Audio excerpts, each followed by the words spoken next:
60 hours का ये जो ऑपरेशन चला सारा का सारा, जहां टर्किश और चाइनीज फ्लाइट्स आ रही थी, जा रही थी, आ रही थी, जा रही थी, और नंबर्स ऑफ फ्लाइट्स आई हैं साहब। आखिर 60 घंटों तक चले इस सीक्रेट एयरलिफ्ट के जरिए चीन और तुर्की ने पाकिस्तान में क्या उतारा है? इस अचानक हुए एयरलिफ्ट सर्ज ने भारत की एजेंसी को और जो दुनिया के एनालिस्ट हैं उनको एकदम से सतर्क कर दिया है। पाकिस्तान के फील्ड मार्शल हैं आसिम मुनीर, उनको असीम शक्तियां मिल रही हैं। मक्का समझौते के बाद ऐसा लगता है कि पाकिस्तान को मजबूत करने का इरादा सऊदी का भी है और साथ में टर्की का भी है। कितनी चिंता की बात है हमारे लिए, भारत के लिए। ये कोई नॉर्मल सामान्य या कूटनीतिक आवाजाही नहीं थी, बल्कि एक बड़ा मिलिट्री सप्लाई मिशन था। जो मेजर उनका जो अचीवमेंट होगा वो दिसंबर के आसपास या अगले साल की पहले 3-4 महीनों में करीब 36 से 40 J-35 जो कि स्टेल्थ प्लेन्स हैं वो उनको मिलने जा रहे हैं। ये मामला ज्यादा गंभीर हो सकता है, सीरियस हो सकता है। इस 60 घंटे के डेवलपमेंट के बाद भारतीय रक्षा प्रतिष्ठान पूरी तरह से हॉट स्टैंड बाय और हाई अलर्ट पर आ गए हैं। वॉर फुटिंग के ऊपर जो हथियार सप्लाई हो रहे हैं, कंपोनेंट सप्लाई हो रहे हैं, मिसाइलें सप्लाई हो रही हैं या ड्रोन्स के कंपोनेंट्स भी सप्लाई हो रहे हैं, वो इंडिया को लगता है कि शायद मेरे खिलाफ इस्तेमाल किए जा। तो बात करेंगे आज चाइना और टर्की की मल्टीपल मिलिट्री प्लेन्स की सप्लाई हुई है पाकिस्तान के अंदर, और मुझे लगता है कि वन आफ्टर वन 60 आवर्स के गैप में कई फ्लाइट आई और गई एक्चुअली, और वो बड़ी फ्लाइट जंबो जेट टाइप की फ्लाइट्स थी, और काफ़ी मिलिट्री सप्लाईज पाकिस्तान में टर्की से और चाइना से आई है। एक किस्म से कहा जाए तो एक ऐसा गठजोड़ जो कि काफ़ी मजबूत होता हुआ नज़र आ रहा है। चाइना और टर्की के जो प्लेन्स हैं जो काफ़ी बड़ी मात्रा में एक्चुअली देखा जाए तो पाकिस्तान पहुँचे हैं, और पाकिस्तान के आसमान और उसके मेन जो एयर बेसिस हैं, खासतौर से नूर खान एयरबेस जो रावलपिंडी के पास है, वहाँ पर चाइना की काफ़ी फ्लाइट्स आई हैं, और कराची का जो एयरबेस है वहाँ भी बहुत सारी, जो मसरूर कराची एयरबेस है वहाँ भी काफ़ी फ्लाइट्स आई हैं। टर्की की बहुत सारी फ्लाइट आई हैं। पिछले 60 घंटों में चाइना और टर्की के मिलिट्री एयरक्राफ्ट लगातार पाकिस्तान में आ रहे हैं, जा रहे हैं, आ रहे हैं, जा रहे हैं। इस अचानक हुए एयरलिफ्ट सर्ज ने भारत की एजेंसी को और जो दुनिया के एनालिस्ट हैं उनको एकदम से सतर्क कर दिया है, क्योंकि इन विमानों के जरिए ड्रोन्स, घातक हथियार और कुछ और मिलिट्री वेयर्स पाकिस्तान बहुत तेजी से पहुंचाई जा रही है। ये अपने आप में काफ़ी इंपॉर्टेंट है। जो खुफिया इनपुट्स मिल रहे हैं उसके हिसाब से चाइना और टर्की के भारी भरकम जो मिलिट्री एयरक्राफ्ट हैं उन्होंने पाकिस्तान के दो सबसे इंपॉर्टेंट और सेंसिटिव एयरबेस को अपना बेस बनाया है कि वहाँ से ये सब चीज़ें आ रही हैं, जा रही हैं। नूर खान एयरबेस रावलपिंडी, यहाँ चाइनीज़ प्लेन की आवाजाही काफ़ी बड़ी थी। ये एयरबेस पाकिस्तान सेना के हेडक्वार्टर के बेहद करीब है। मसरूर एयरबेस कराची में ये भी एक स्ट्रेटेजिक एयरबेस है, और यहाँ पर टर्की के एक प्लेन और चाइना के कई प्लेन उड़ान भरते देखे गए हैं। किस किस्म के हथियार उनको सप्लाई किए गए हैं, हालांकि कोई ऑफिशियल इसकी इंफॉर्मेशन नहीं है, लेकिन जो एजेंसीज हैं दुनिया की उनको पता लग जाता है, और उनका कहना है कि टर्की के बायरकातर जो ड्रोन्स हैं वो काफ़ी बड़ी मात्रा में इनको मिले हैं, और टर्की के विमानों ने काफ़ी मात्रा में सर्विलांस और कामिकाजे ड्रोन्स जो हैं पाकिस्तान को डिलीवर किए हैं। इसके अलावा चाइनीज़ जो हैं वो आपको रडार पार्ट्स, मिसाइल कंपोनेंट्स और इलेक्ट्रॉनिक जैमर्स सप्लाई कर रहे हैं। मक्का समझौते के बाद ऐसा लगता है कि पाकिस्तान को मजबूत करने का इरादा सऊदी का भी है और साथ में टर्की का भी है, और हो सकता है कि सऊदी फाइनेंशियल असिस्टेंस इसमें दे भी रहा हो। चाइना और पाकिस्तान का एक इंडिया के लिए तो टू फ्रंट हो जाता है वॉर। तो चाइना लंबे समय से पाकिस्तान का सबसे बड़ा हथियारों का सप्लायर है, और खासतौर से JF-17 ब्लॉक 3 उनको दिए थे, और इसके अलावा अब J-10 भी उनके पास है। लेकिन जो मेजर उनका जो अचीवमेंट होगा वो दिसंबर के आसपास या अगले साल की पहले 3-4 महीनों में करीब 36 से 40 J-35 जो कि स्टेल्थ प्लेन्स हैं वो उनको मिलने जा रहे हैं। पाकिस्तान को मिलिटरी मजबूत करना चाइना की एक सोची समझी स्ट्रैटेजी है।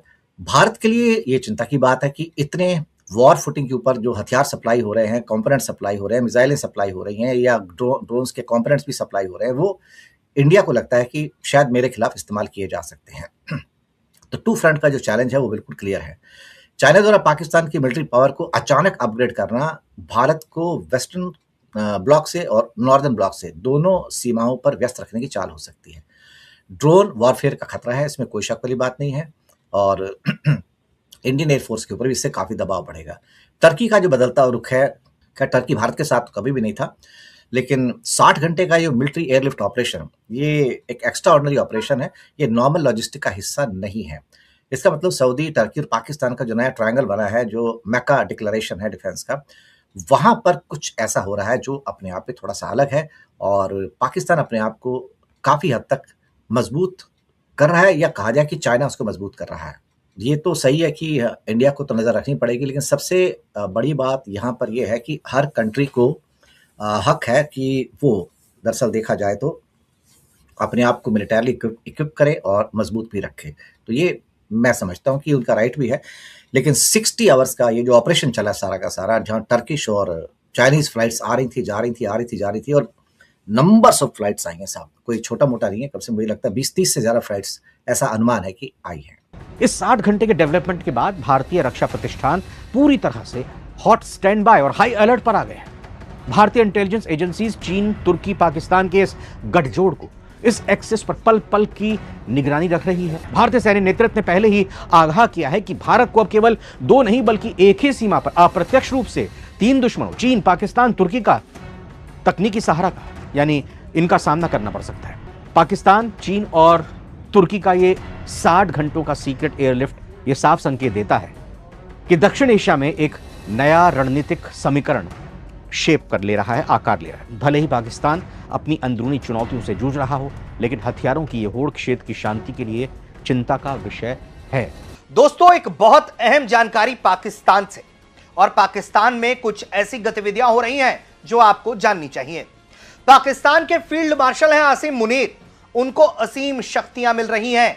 पाकिस्तान की सरकार ने उनके हाथ में अब परमाणु की कमान दे दी है, और इन सब के बीच जब यह गतिविधि पाकिस्तान में जारी है, पाकिस्तान में दूसरी तरफ हंगामा है और खबरें हैं कि कुछ कार्गो मिलिट्री विमान जो टर्की के हैं, जो चाइना के हैं, वो पाकिस्तान पहुंच रहे हैं। उनमें क्या ऐसा संदिग्ध सामान है, यह अपने आप में सवाल है। इन तमाम विषयों को कवर करते हुए बातचीत करेंगे। तो सबसे पहले बात पाकिस्तान के सेना प्रमुख आसिम मुनीर की, जो चीफ ऑफ डिफेंस स्टाफ भी बने हुए हैं, और तो और वो अपना प्रमोशन एक बार और करवा रहे हैं। अब उन्हें पाकिस्तान की फेडरल कमेटी ने नए डिफेंस फोर्सेस एक्ट 2026 के मुताबिक जो है नेशनल कमांड अथॉरिटी एक्ट 2010 में संशोधन को हरी झंडी दी, और बताया यह जा रहा है कि सैन्य कमांड स्ट्रक्चर पर बड़ा असर पड़ेगा। इसका जो बदलाव है, आसिम मुनीर के पाकिस्तान में परमाणु कमांड पर प्रत्यक्ष प्रभाव पड़ेगा, और इसमें सीडीएफ की भूमिका बढ़ जाएगी। पाकिस्तान का परमाणु बटन किसके पास होगा यह भी आपको बताएंगे, लेकिन चाबी आसिम मुनीर के हाथ आ जाएगी। यानी कि पाकिस्तान के न्यूक्लियर एसेट्स का कंट्रोल सीडीएफ के पास होगा, यानी कि जो चीफ ऑफ डिफेंस फोर्सेस है। और कौन है ये? आसिम मुनीर। यानी कि आसिम मुनीर के हाथ में परमाणु स्टोरेज की चाबी आ जाएगी। इससे पाकिस्तान के जो सीडीएफ है, यानी कि जो आसिम मुनीर है इस वक्त, उसको बहुत अहम ताकतें हासिल हो जाएंगी। बीते 60 घंटों के भीतर चीन और तुर्की के सैन्य विमान जो हैं वो पाकिस्तान पहुंचे हैं, जिसमें संभावित हथियार, सैन्य उपकरण की आपूर्ति को लेकर अटकलें हैं। Open source flight tracking data की पड़ताल में तस्वीर थोड़ी अलग है। ज्यादा सावधानी से जो है वो अगर हम उसे पेश करें तो जांच जो है फ्लाइट ट्रैकिंग डेटा की, उसके मुताबिक तुर्की के एक सैन्य परिवहन विमान को लेकर तो जानकारी आई है कि टर्की से एयरफोर्स का एयरबस A400M एल्टास विमान, जिसका रजिस्ट्रेशन जो है और वो तमाम चीजें मौजूद हैं, पाकिस्तान से जुड़ी उड़ान में ट्रैक किया गया है। Open source military aviation tracking के मुताबिक ये विमान 18 अगस्त के आसपास पाकिस्तान में था, और वहां से बाद में वो वापस लौट आया। और इससे इतना पता चलता है कि तुर्की का सैन्य विमान जो है, जो मीडिया रिपोर्ट्स में कहा जा रहा है कि 60 घंटे से ट्रांसपोर्ट हुआ है, 60 घंटे तक चाइना और टर्की से, तो उसमें कम से कम एक टर्की का ये विमान तो एस्टैब्लिश, देखिए सैन्य परिवहन विमान इस दौरान पाकिस्तान पहुंचता है, ये एस्टैब्लिश होता है। टर्की से एयरफोर्स का एक और A400M विमान जो है वो भी सक्रिय पाया गया, लेकिन वो एग्जैक्टली कैसे वहां पहुंचा नहीं पहुंचा इसको पुष्टि नहीं कर पाएंगे, क्योंकि कई बार अब ये जो बदमाशी ये कर रहे हैं कि ट्रांसपॉन्डर बंद कर देते हैं, अपना डेटा छिपा लेते हैं और डार्क मोड में उड़ान भरते हैं। तो ये भी एक बड़ा खेल है ताकि कोई दुनिया उसको पकड़ नहीं पाए। इसके अलावा चाइना के Y-20 सैन्य परिवहन विमान को लेकर भी रिपोर्ट्स में दावा किया जा रहा है कि नूर खान और पाकिस्तान के एयरफोर्स के मसरूर एयरबेस पर ये पहुंचे हैं, लेकिन सार्वजनिक रूप से इसकी हम स्वतंत्र पुष्टि नहीं कर सकते हैं। लेकिन हाँ, ये तो सत्य है, और इसको अगर हम एक तरीके से सीक्वेंसिंग में जोड़ें तो जब ऑपरेशन सिंदूर हमने किया था दोस्तों, उससे पहले, ठीक पहले पाकिस्तान के पास चाइना और टर्की के विमान उनके एयर बेसिस पे मौजूद थे। टर्की का कार्गो विमान भी वहां उतरा था, जिस पर हंगामा हुआ। तो उसने ये कहा कि जी रिफ्यूलिंग के लिए उतरा था, जबकि सच्चाई ये थी कि टर्की ने अपने हथियार पहुंचाए थे।